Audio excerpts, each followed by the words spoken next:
cúbicos de madera al año. El biodiesel y el etanol se producen a partir de cosechas cultivadas mediante agricultura impulsada por petróleo. El beneficio energético de estos combustibles es muy bajo. Algunos políticos quieren convertir el maíz en etanol. Usar etanol para suplir un 10% del consumo de petróleo previsto para 2020 necesitaría emplear el 3% de la superficie de Estados Unidos. Para suplir un tercio del petróleo se necesitaría la misma superficie que se utiliza hoy para cultivar comida. Para suplir todo el consumo estadounidense de petróleo en 2020 se necesitaría el doble de la tierra que se utiliza para cultivar alimentos. El hidrógeno tiene que ser extraído del gas natural, del carbón o del agua, lo que utiliza más energía que la que obtenemos del hidrógeno. Esto convierte la economía del hidrógeno en algo improbable. Todos los paneles fotovoltaicos del mundo generan la misma electricidad que dos centrales eléctricas de carbón. Se utiliza el equivalente entre 1 y 4 toneladas de carbón para fabricar un único panel solar. Deberíamos cubrir unos 360.000 kilómetros cuadrados con paneles para suplir la demanda mundial. En 2007 había solo unos 10 kilómetros cuadrados. La energía solar concentrada o solar térmica tiene un gran potencial, pero por ahora solo hay un pequeño número de plantas operativas. Además, están limitadas a climas soleados, necesitando transmitir grandes cantidades de electricidad a través de largas distancias. Todas las alternativas al petróleo dependen de máquinas propulsadas por petróleo o requieren materiales como los plásticos que se producen del petróleo. Al oír futuros anuncios de nuevas y asombrosas fuentes de energía o inventos, deberíamos preguntarnos: ¿tiene el postulante un modelo operativo y comercial del invento? ¿Cuál es su densidad energética? ¿Se puede almacenar y distribuir fácilmente? ¿Es constante o intermitente? ¿Se puede escalar a nivel nacional? ¿Hay problemas ocultos de ingeniería sin resolver? ¿Cuál es su tasa de retorno energético? ¿Cuál es su impacto medioambiental? Considera que las grandes cifras pueden ser engañosas. Por ejemplo, 1.000 millones de barriles de petróleo satisfarían la demanda mundial solo durante 12 días. Una transición desde los combustibles fósiles sería un desafío enorme. En 2007, el 48,5% de la electricidad de Estados Unidos provenía del carbón, el 21,6% del gas natural, un 1,6% del petróleo, 19,4% de la nuclear, 5,8% de las hidroeléctricas y un 2,5% del resto de renovables. ¿Es posible reemplazar un sistema basado en combustibles fósiles con un mix de alternativas? Se requieren grandes avances tecnológicos, así como voluntad política y cooperación, enormes inversiones, consenso internacional, la reconversión de la economía mundial de 45 billones de dólares, incluido el transporte, industrias manufactureras y producción agrícola, así como personal competente para gestionar el cambio. Si se consigue todo esto, ¿podría continuar el modo de vida actual?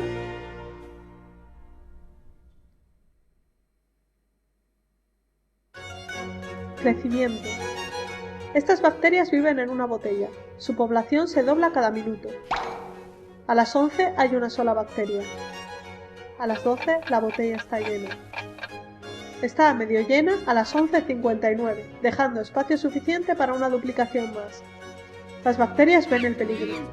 Buscan nuevas botellas y encuentran 3. Creen que su problema se ha resuelto. A las 12 del mediodía la primera botella está llena. A las 12:01 la segunda botella está llena. A las 12:02 todas las botellas están llenas. Este es el problema al que nos enfrentamos, debido a la duplicación provocada por el crecimiento exponencial. Cuando la humanidad empezó a utilizar carbón y petróleo como fuentes de combustible, experimentó un crecimiento sin precedentes. Incluso tasas de crecimiento bajas producen grandes incrementos a lo largo del tiempo. A una tasa de crecimiento del 1%, una economía duplicaría su tamaño en 70 años, al 2% en 35 años. A una tasa de crecimiento del 10%, una economía se duplicaría en solo 7 años. Si una economía crece al 3% medio anual actual, se duplicará cada 23 años. Con cada duplicación, la demanda de energía y recursos se extenderá a la demanda de todas las duplicaciones previas conjuntamente. El sistema financiero se basa en la asunción del crecimiento, el cual requiere de un suministro creciente de energía para soportarlo.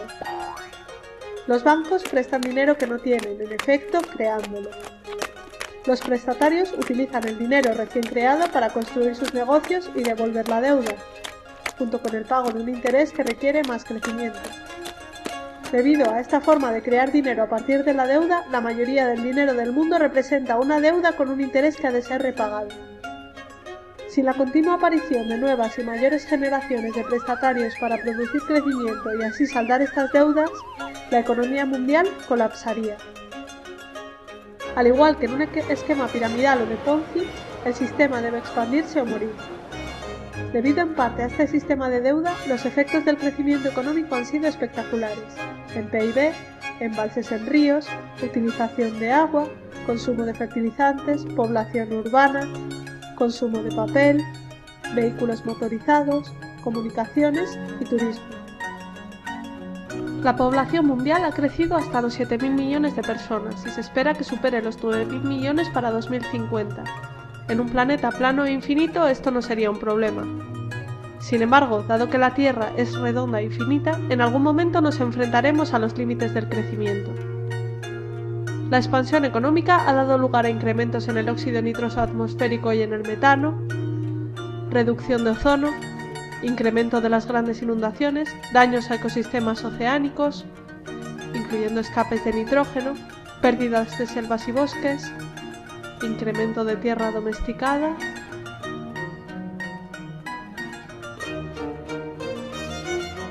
Si pusiéramos un único grano de arroz en el primer cuadro de un tablero de ajedrez, duplicásemos esta cantidad y pusiésemos 2 granos en el segundo, doblásemos otra vez para poner 4 en el tercero, duplicásemos otra vez para poner 8 en el cuarto, y siguiésemos así, poniendo en cada cuadro el doble de granos de arroz que en el anterior, en el momento que llegásemos al último cuadro, necesitaríamos la astronómica cifra de granos de 9.223.372 billones, 36.854.776.000 granos, más granos de los que la humanidad ha cultivado en los últimos 10.000 años. Las economías modernas, al igual que los granos del tablero de ajedrez, se duplican cada pocas décadas. ¿En qué cuadro del tablero estamos? Además de la energía, la civilización requiere otros muchos recursos esenciales: agua dulce, suelo fértil, alimentos, bosques y muchos tipos de minerales y metales. El crecimiento está limitado por el recurso esencial con menor disponibilidad. Como en un barril hecho con tablas que llenásemos de agua, el crecimiento no puede ir más allá de lo que permita la tabla más baja, o el recurso esencial más limitado. Los seres humanos aprovechamos el 40% de toda la actividad fotosintética de la Tierra. Aunque sería posible llegar al 80%, es poco probable que lleguemos a utilizar el 160%.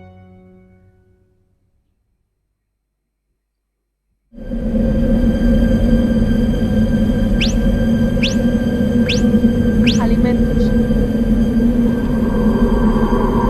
El suministro global de alimentos depende en gran medida de los combustibles fósiles. Antes de la Primera Guerra Mundial, toda la agricultura era orgánica. Tras la invención de los fertilizantes y pesticidas derivados de los combustibles fósiles, se produjeron mejoras a gran escala en la producción de alimentos, permitiendo incrementos en la población humana. El uso de fertilizantes artificiales ha alimentado a mucha más gente de lo que hubiera sido posible con la agricultura ecológica solamente. Los combustibles fósiles son necesarios para los equipos de producción agrícola, transporte, refrigeración, empaquetado en plástico y cocinado. La agricultura moderna utiliza la tierra para transformar los combustibles fósiles en comida y la comida en personas. Se utilizan alrededor de 7 calorías de energía de combustibles fósiles para producir una caloría de comida. En Estados Unidos, la comida viaja aproximadamente 2.400 kilómetros desde la granja hasta el consumidor.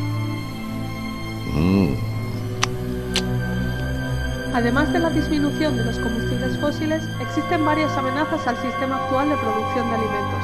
La energía barata, las mejoras tecnológicas y los subsidios han permitido cambiar las políticas del Estado.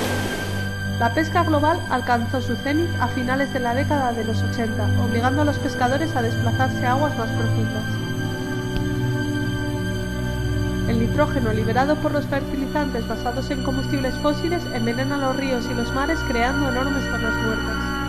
A este ritmo, se prevé que todas las poblaciones de peces colapsen para 2048.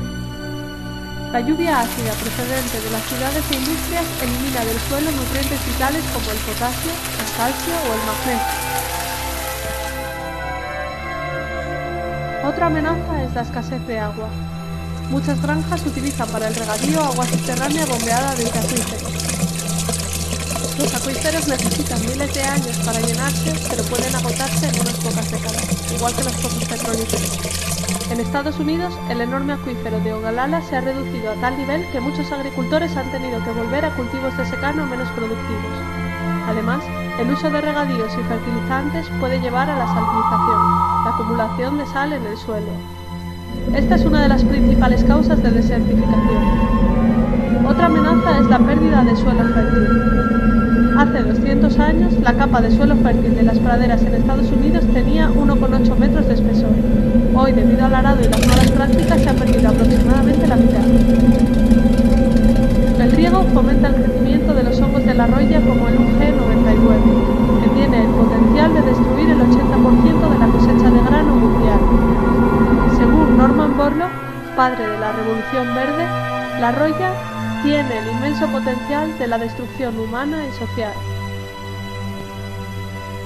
El uso de biocombustibles significa que habrá menos tierra disponible para la producción de alimentos.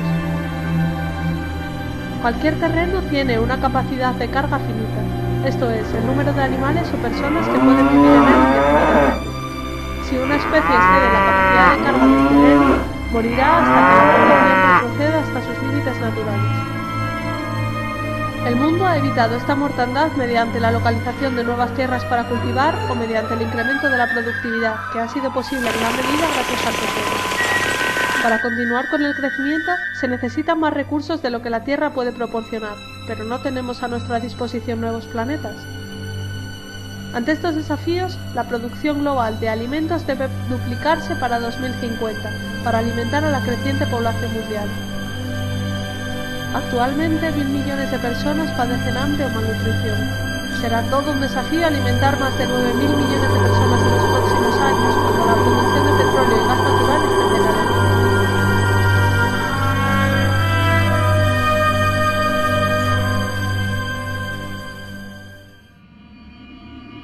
El final feliz.